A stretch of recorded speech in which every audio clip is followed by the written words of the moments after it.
one of the most influential spiritual teachers of the 20th century, discovered something truly extraordinary while studying the lives of the great millionaires of the Gilded Age.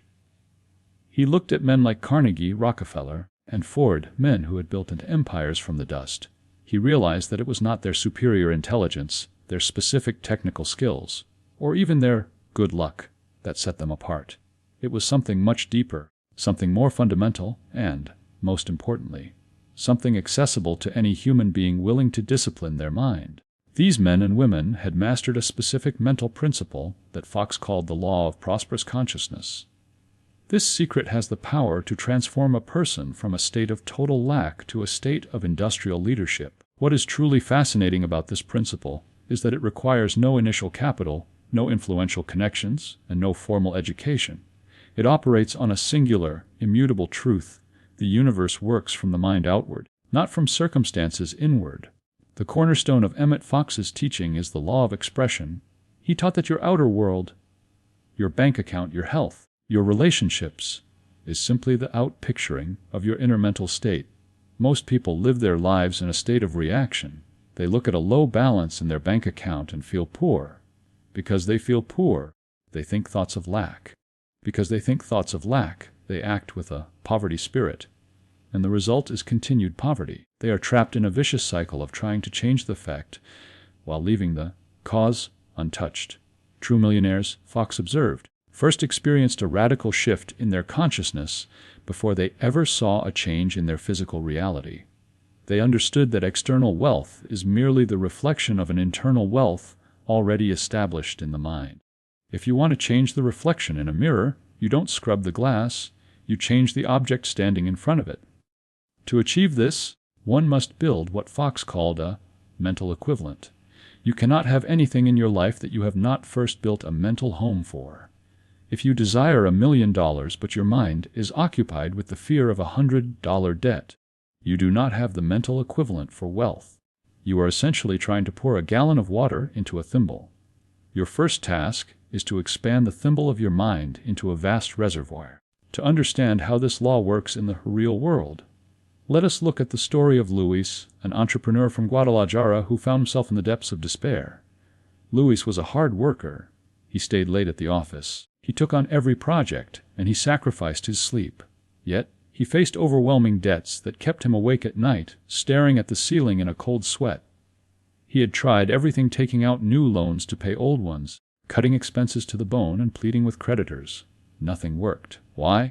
Because he was attacking the problem from the level of the effect. His consciousness remained anchored in carencia, in a deep-seated belief in limitation and scarcity. Every time he looked at his bills, he was effectively praying a negative prayer, affirming to the universe that he did not have enough. When Luis discovered the teachings of Emmet Fox, he realized his error. He stopped trying to manipulate the external world and began a 30-day experiment in metaphysical treatment. The practice of the treatment for 30 consecutive days, Luis dedicated 20 minutes each morning, before the world could distract him, to completely reprogramming his subconscious mind. He did not ask God for money like a spiritual beggar. Instead, he practiced scientific prayer. He sat in silence, calmed his breathing, and began to declare his unity with the infinite source of all supply. He used a specific affirmation, repeating it not as a mechanical mantra, but as a living truth. The infinite abundance of God flows to me and through me right now. I am one with the divine mind that created all the gold and silver in the universe. My right to prosper is as natural and as inevitable as the ocean's right to have waves. I do not depend on my job, my clients, or the economy. I depend on the infinite source which never fails. At first his mind rebelled. A voice would whisper, "But look at the stack of unpaid bills." Luis learned to treat that voice as a lie.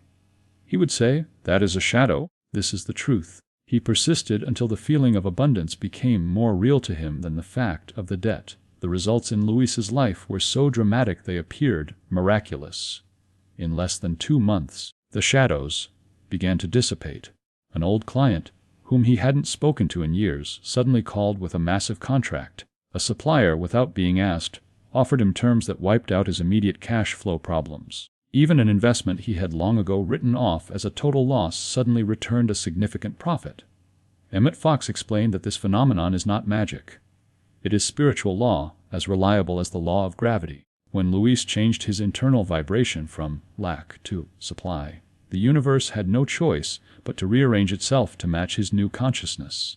He had finally built the mental equivalent for prosperity, and once the mental blueprint was complete, the physical building had to appear. Think for a moment about how a thermostat works in a room. You set it to a specific temperature, let's say 72 degrees. If the sun pours through the window and the room begins to heat up to 80 degrees, the thermostat immediately triggers the cooling system to bring the temperature back down to the preset level. Conversely, if a cold wind blows in, the heater kicks on to raise it back up. Your mind works exactly the same way regarding money. You have a set point for what you believe you are worth, what you believe is safe to earn, and what you believe is spiritual to possess. If your external income suddenly rises above that internal set point, your subconscious mind, acting as the thermostat, will actually sabotage your success to bring you back down to the level where you feel comfortable. In her quiet moments of meditation, Mariana discovered deep-seated beliefs that were acting as the cooling system for her success. She realized that, subconsciously, she felt that earning more than her husband would create a rift in her marriage. She also held a lingering religious belief that too much money would somehow make her less spiritual or more materialistic. These were not just thoughts. They were mental laws she had written for herself. To break this ceiling, Mariana began the scientific prayer of expansion. She didn't pray for more clients, she prayed to expand her capacity to receive. Every morning, she sat in the silence, and Emmet Fox taught that you must never say anything about yourself, your finances, or your affairs that you do not wish to see manifested in your life. To say, "I am broke," is to command the divine mind to produce brokenness. To say, "Everything is so expensive," is to affirm a world where you are too small for your environment. For 30 days, George made a sacred covenant with himself. He would not utter a single word of lack, limitation, or financial fear. If someone started a conversation about the bad economy, he would politely remain silent or walk away. If a thought of, "I can't afford this," entered his mind, he would immediately replace it with the truth, "God is my inexhaustible source of supply." At first, George realized how addicted he was to poverty talk. It felt like a physical weight to keep his tongue still. But by the 3rd week, something shifted. His mind stopped looking for lack and started looking for opportunity. He developed what Fox called spiritual financial confidence. Because he refused to speak of lack, lack began to disappear from his experience. 2 major corporate clients approached him out of nowhere, offering him retainers that doubled his income.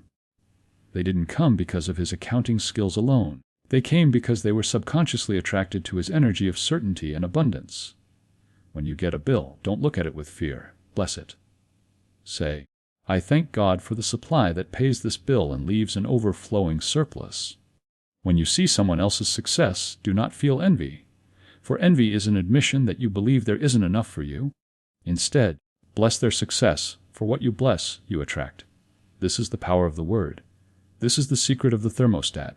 You are not a victim of the economy, you are the architect of your own mental atmosphere.